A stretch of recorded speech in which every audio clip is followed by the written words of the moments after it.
안녕하세요. 가칭 효창 역세권 민간 재개발 추진준비위원장을 맡고 있는 김지연입니다.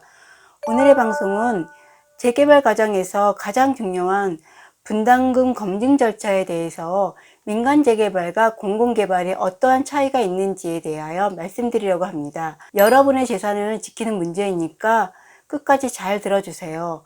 먼저 민간 재개발에 대해서 보면은 재개발은 사실상 여러분의 재산을 한 단계 지날 때마다 처분하는 행위입니다. 그래서 초기부터 정확하게 내 분담금이 얼마이고 내 사업비가 얼마인지를 아는 게 아주 중요합니다.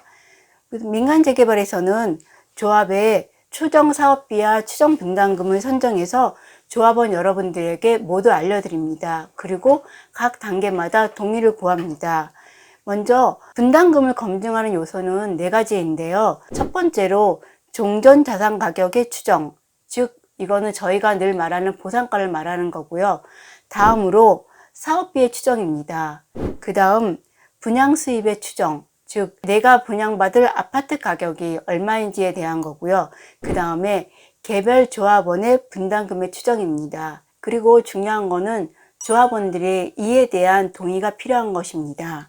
민간 재개발에서 동의가 필요한 단계는 총 3단계인데요. 먼저 민간 재개발이 어떤 단계를 거치는지 알아보겠습니다.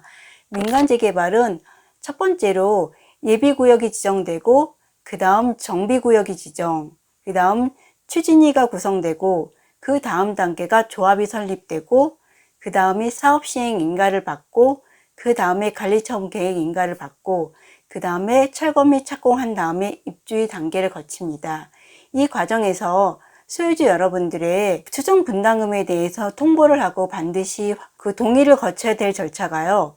조합 설립 인가 전에 각각의 소유주들에게 추정 분담금을 전부 다 통보해 드리고 이러한 추정 분담금이 나왔을 때 내가 이 민간 개발을 할지 안 할지에 대하여 소유주 여러분들에게 동의를 구합니다. 그 다음 단계는 사업 시행 인가 전에 또 이러한 절차를 거치고 그 다음 소유주 여러분들이 이러한 분담금에 의해서 내가 이 사업 시행 인가를 할지 안 할지 결정하게 되고 그 다음 단계에서 관리처분 계획 인가 단계에서 또 소유주 여러분들에게 각각의 추정 분담금이 통보가 됩니다. 그 소유주 여러분들은 그 추정 분담금을 받고서 내가 이거를 승인할지 안 할지 결정해서 총회에서 투표를 해서 소유주 여러분들이 전부 다 동의를 하시면 그 단계를 진행할 수 있는 거고 동의하지 않으면 그 다음 단계를 진행할 수 없는 것입니다. 이렇듯 민간 재개발은 소유주 여러분들의 권리를 철저히 보장하면서 진행하게 되어 있습니다. 이에 반해서 공공지도 복합사업은 어떻게 될까요? 공공지도 복합사업은 추정 분담금 검증 절차가 아예 없습니다. 먼저 공공지도 복합사업의 절차를 보면은 처음에 후보지를 선정하고 그 다음 주민설명회가 있습니다. 다음으로 예정지구 지정이 있고 그 다음 본지구 지정이 있으며 그 다음 단계로 사업계획 승인, 그 다음에 보상 공고와 분양가 공고가 있고 그 다음 이주 및 착공을 하게 됩니다. 여기서 소유주 여러분들에게 분담금이 아니라 추정 분담금의 예시를 알려주는 단계는 딱 하나, 주민설명회에서입니다.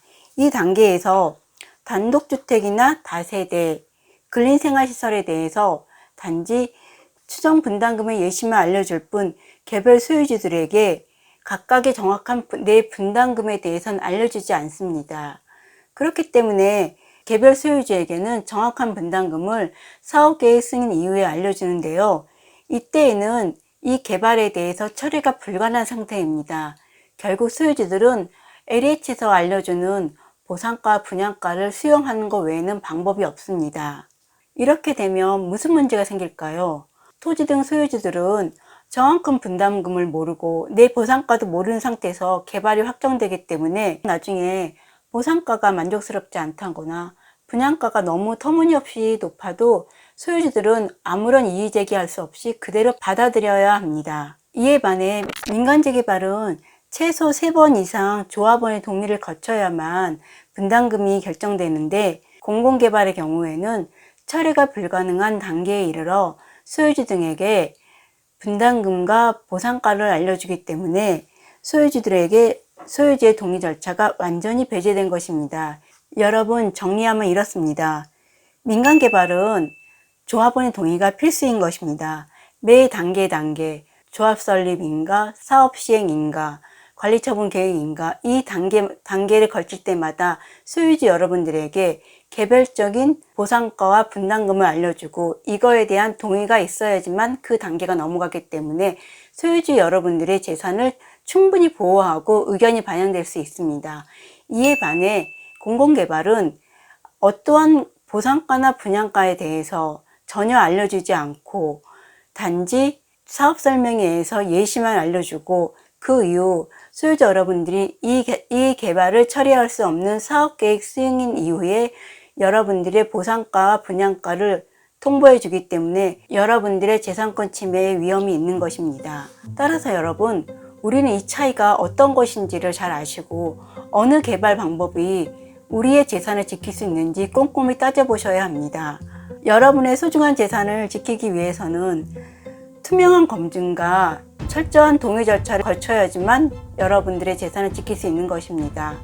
공공개발에서 진행하듯이 단지 보상가에 대한 예시만 있고 그 다음 우리 소유주들이 어떻게 할 수 없는 상태에서 보상가, 분양가 나온다면 여러분들의 재산은 지킬 수가 없는 것입니다. 여러분, 이 차이를 잘 아시고 현명한 선택을 해야 됩니다. 감사합니다. 소유주 여러분, 공공개발 찬성 동의서 작성 방법 중 하나가 모바일 제출 방법을 아시나요? 여기 찬성 방법 제출 안내를 보면 모바일 전자동의 제출 방법이 있습니다. 이 방법은 휴대폰으로 QR코드 스캔 후 순서대로 작성하여 제출하는 것인데 혹시 LH 용역 요원들이 여러분들의 핸드폰을 요청하거나 QR코드를 스캔할 경우 용역 요원들이 임의로 찬성 동의서를 작성할 우려가 있습니다. 그러니 여러분 절대 핸드폰을 용역 요원에게 주시거나 QR코드를 함부로 스캔하시면 안 됩니다.